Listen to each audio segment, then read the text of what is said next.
30 years ago, the velocity of these winds do not go farther than 135 kilometers per hour.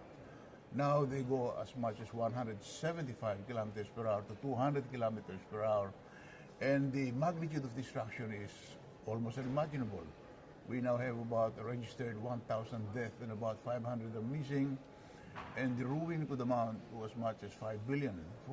For a small economy like the country, that's almost 5% of our GNP, which means that if these typhoons continue for the coming 20 years, if we don't get the answers that we're supposed to put together here in Doha in the coming 20 years, that country is going to be devastated into poverty. And so like many other countries like we are, the timetable that we have set here in Doha of cutting carbon and making the appropriate combination of assistance, technology, and support for the countries that need it, seem to respond to the length of time that this ruin is bringing about.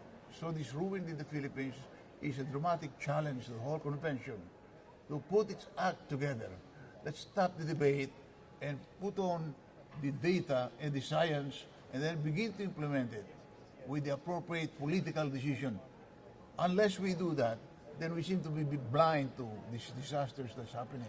Right, I mean, amongst us. Yeah. Philippines obviously has a loud voice in these negotiations. I think you said the country that's ranked third in the list of most vulnerable countries Yes, in the world. Tonga is first in the United Nations definition of most vulnerable, Vanuatu, and then the Philippines. But if you take into account the fact that Tonga is much smaller habitation, they're not more than 100,000, it's only an island, and Vanuatu as well, much smaller than the Philippines, and we have 1,700 islands. So you multiply the vulnerability of the Philippines by 100 more, and that's the vulnerability of my country, which tells the world today that the movement which the United Nations has put into operation is being challenged. We have discussed, we have debated, we have rationalized, we have shaped the science, and the way is clear for us to implement the decisions. Why are we not going to implement it?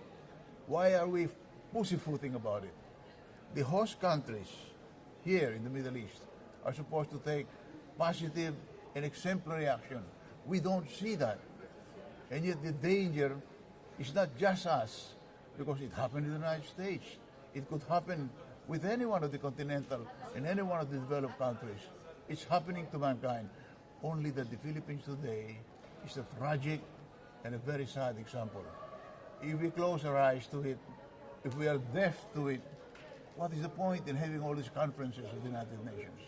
Well, we keep hearing the term that ambition levels are far too low, sense of urgency isn't there. In a way, the question is, what more can you do, what more can you say to increase that urgency? I mean, you've been hit by this terrible typhoon. I mean, what else can be done to bring the issue home? There's nothing more that should be done. Let's stop the debate and put the science into work. There are calculations that could be done, and in the coming 3 years, there are modes and steps to be undertaken